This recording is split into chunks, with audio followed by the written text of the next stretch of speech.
Hello नमस्कार और स्वागत है आप सभी का गवर्नमेंट जॉब अड्डा 247 पे। और आज एक नई वैकेंसी के साथ मैं आई हूं और वैकेंसी है आरआरबी सिलेक्शन कंट्रोलर की। अब इनकी कुछ रिस्पॉन्सिबिलिटीज़ की अगर मैं बात करूं तो रिस्पॉन्सिबिलिटीज़ में आता है ट्रेन मैनेजमेंट होता है, कोऑर्डिनेशन होता है, पंक्चुअलिटी जो होती है ट्रेन की वो मैनेज करना होता है, सभी जो स्टाफ होते हैं उनसे कोऑर्डिनेशन करना होता है, रिसोर्स मैनेज करना होता है। मतलब एक ओवरऑल अगर बताऊं तो सारी की सारी रिस्पॉन्सिबिलिटीज इनके हाथ में होती हैं। और इनके अंडर जो स्टाफ होते हैं वो सभी क्या करते हैं, इनके बोले गए काम पे कि करते हैं, बोले गए काम करते हैं, यानी एक कंट्रोलर की तरह ये वर्क करते हैं जैसे इनका नाम कहा जा रहा है। अब इसकी वैकेंसी आउट हो चुकी है, कितनी वैकेंसीज हैं और अगर आप अप्लाई करना चाहते हैं तो सारी की सारी डिटेल्स, यानी कि फॉर्म की फीस कितनी होगी, कितनी वैकेंसी हैं, कब से हम फॉर्म भर सकते हैं और क्या क्या डिटेल्स होंगी, यानी सिलेक्शन प्रोसेस, वो सब मैं आज आपके साथ साझा करने वाली हूँ। तो वीडियो में बने रहिएगा। चालू करते हैं और आगे अगर बढ़ते हैं हम देखते हैं कि कितनी वैकेंसीज आई हैं।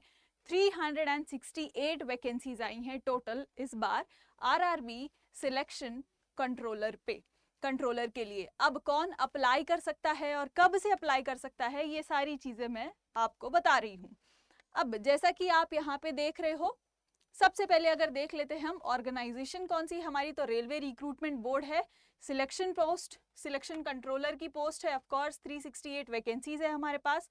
उसके बाद आगे अगर बात करते हैं तो मोड ऑफ एप्लीकेशन क्या है, ऑनलाइन कर सकते हो आप। रजिस्ट्रेशन डेट पे फोकस करेंगे जो कि 15 सितंबर से चालू हो रहा है और कब तक है तो 14 अक्टूबर तक है, यानी 15 तारीख से लेकर 14 अक्टूबर तक आप इसका एप्लीकेशन फॉर्म फिल कर सकते हो, आपके पास टाइम है। उसके बाद एज लिमिट की बात करें तो 20 से 33 दिया गया है, इसके बारे में डिटेल में भी बात करेंगे आगे आने वाले समय में। क्वालिफिकेशन सबसे इंपॉर्टेंट, तो सब अप्लाई कर सकते हैं जिन्होंने अपना ग्रेजुएशन कंप्लीट कर लिया है, यानी अगर आपका ग्रेजुएशन का मार्कशीट जो है आपके हाथ में है तो आप इस एग्जाम के लिए एलिजिबल हो, क्वालिफाइड हो, दे सकते हो। उसके बाद 4 स्टेजेस होते हैं जिसके बारे में मैं बताने वाली हूँ। लेवल 6 का पे रहेगा, इनिशियल सैलरी बताया गया है कितना रहेगा, 35,400 रहेगा।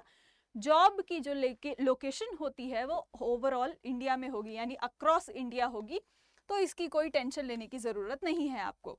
अब ये नोटिफिकेशन कब निकाला गया डिटेल, तो आज 15 तारीख को ही निकाला गया है, आज से आप अप्लाई करना स्टार्ट कर सकते हो। जैसा मैंने आपको बताया आखिरी डेट क्या होगी, तो 14 अक्टूबर आपकी आखिरी डेट होगी, तो तब तक वेट नहीं करना है, जैसा मैं हर वीडियो में बोलती हूँ। कुछ 4-5 दिनों में देख लेना है कि किस तरीके से फॉर्म फिल किया जा रहा है और फिल कर देना है फॉर्म को। उसके बाद अगर आपको करना है तो उसके बाद लास्ट डेट जो फीस की होगी वो 16 अक्टूबर को होगी, मतलब 2 दिन का एक्सटेंशन है आपको फीस भरने के लिए इसकी।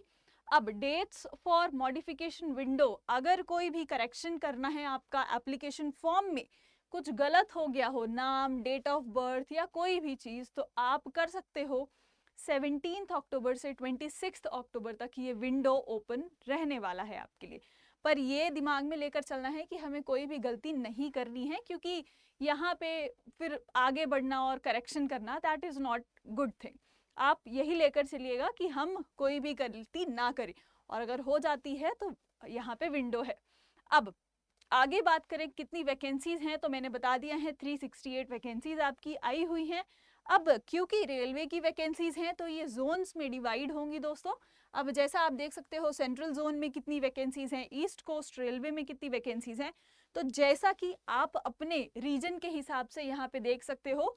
अगर आप सेंट्रल रीजन में रहते हो इंडिया के, या फिर नॉर्थ ईस्टर्न रीजन में रहते हो, या ईस्टर्न रीजन, नॉर्दर्न रीजन, तो उसके हिसाब से आप देख सकते हो कि आपके रीजन में कितनी वैकेंसी है और कैसे अप्लाई कर सकते हो। आगे यहाँ पे देखें हम तो candidate must hold minimum eligibility in terms of education qualification, age limit और नेशनैलिटी। अब यहाँ पे कंप्लीट क्या किया होना चाहिए, आपने ग्रेजुएशन किया होना चाहिए, कोई भी फील्ड मेंशन नहीं है यहाँ पे, यानी कि कोई भी फील्ड से आपने ग्रेजुएशन किया है तो you are qualified, you are eligible to take this exam. अब एज लिमिट की अगर मैं बात करूँ यहाँ पे, तो मिनिमम एज कैंडिडेट की होनी चाहिए 20 साल, मैक्सिमम एज होनी चाहिए 33 ईयर्स, 33 साल होनी चाहिए। ठीक है, यहाँ पे डेट भी दिया गया है। अगर किसी को कंफ्यूजन है कि मैम मेरा बर्थडे फलाना डेट पे आता है तो मैं एलिजिबल हूँ या नहीं, तो यहाँ पे ऑलरेडी दिया गया है। आप काउंट भी कर सकते हो, गूगल में जाके चेक कर लो एक बार कि मेरी ये बर्थ डेट है तो मेरा एज कितना है, तो वहाँ पे मंथ, ईयर और सारा कुछ दे देता है आपका, तो वहाँ क्लैरिटी आपको मिल जाएगी। आगे आगे अगर बात करते हैं, यहाँ पे ये सारी चीजें दी हुई हैं। अपर लिमिट और डेट ऑफ बर्थ दिया हुआ है, lower limit date of birth दिया हुआ है, सारी चीजें बहुत अच्छे से सुविधा से दी हुई हैं। आपको अपना बर्थ डेट और यहाँ पे सिमिलैरिटी चेक करनी है कि आप कहाँ पे फॉल करते हो। ठीक है, आगे अगर बढ़ते हैं हम, तो यहाँ पे देख सकते हो फॉर्म की फीस कितनी है। तो जनरल कैटेगरी और ओबीसी के लिए 500 आपकी फॉर्म की फीस होगी, और बाकी कैटेगरीज की अगर हम बात करते हैं जैसे SC ST PWD या वुमेन के लिए, तो 250 फीस रहने वाली है RRB सिलेक्शन कंट्रोलर की। तो बहुत अच्छा मौका है, आप बिल्कुल अप्लाई कर सकते हो। एक आपको हेड करने का मौका मिलेगा, अदर स्टाफ को मैनेज करने का मौका मिलेगा, इमरजेंसी सिचुएशन में आपकी क्या प्रक्रिया रहेगी वो भी आपको जानने का मौका मिलेगा। आगे अगर हम बात करते हैं इसमें, तो सिलेक्शन प्रोसेस देख लेते हैं एक बार वो कैसा रहने वाला है। तो सबसे पहले आपका क्या होगा, single stage computer based test होगा, पहले CBT होगा, उसके बाद कंप्यूटर बेस्ड एप्टीट्यूड टेस्ट होता है, डॉक्यूमेंट वेरिफिकेशन होगा, उसके बाद मेडिकल एग्जामिनेशन होगा, and then done and dusted आप बन जाते हो RRB के सिलेक्शन कंट्रोलर। ठीक है, यहाँ पे 4 स्टेज रहने वाली है, इतना कुछ भी हार्ड नहीं है। जैसे देखिए, जैसे मैं हर बार बोलती हूँ, कुछ सब्जेक्ट्स जो हैं वो हर कॉम्पिटिटिव एग्जाम में कॉमन है। रीजनिंग देख लीजिए, मैथ्स देख लीजिए, इंग्लिश डिफर कर जाता है, किसी में आता है किसी में नहीं आता, मोस्ट ऑफ द एग्जाम्स में आता है। अब यहाँ पे अगर मैं बात करूँ तो एनालिटिकल मैथमेटिकल कैपेबिलिटीज आएंगी। यहाँ पे मैथमेटिक्स होगा आपका, लॉजिकल कैपेबिलिटी होगा, मेंटल रीजनिंग होगा। इसी के ही 100 सवाल पूछे जाएंगे, 100 मार्क्स के होंगे। इजी है, इजी लग रहा है। कितने घंटे का पेपर होगा, तो 2 घंटे का पेपर होगा, यानी 120 मिनट आपको दिया जाएगा। अब जिसने ऑलरेडी रेलवेज में तैयारी की है या CGL CHSL बैंकिंग इन सब की तैयारी की है, उनके लिए बहुत आसान है, आप इसे कर सकते हो। ये रहा आपका सिलेक्शन प्रोसेस। और जैसा मैंने बताया कि 7th पे कमीशन के हिसाब से आपका बेसिक जो पे होगा वो कितना होगा, 35,400 होगा। उसमें और ज़्यादा क्या होगा, and placed in play matrix, जो भी पे मैट्रिक्स होगा आपका लेवल 6 होगा। Total monthly salary including DNS allowance है, हाउस रेंटल अलाउंस है, ये सारा भी इंक्लूड होगा। और कैन बी अराउंड, कहाँ पे, इन हैंड कितना जा सकता है आपका, 60,000 रुपए जा सकता है। जब आपका ये DA इंक्लूड होगा, HRA इंक्लूड होगा, तो तब आपका ये सैलरी 60,000 तक जा सकता है। ऑफकोर्स बहुत अच्छा मौका है ये आपके लिए। अब आप क्या सोचते हैं, क्या सच में आप अप्लाई करना चाहते हैं इसके लिए?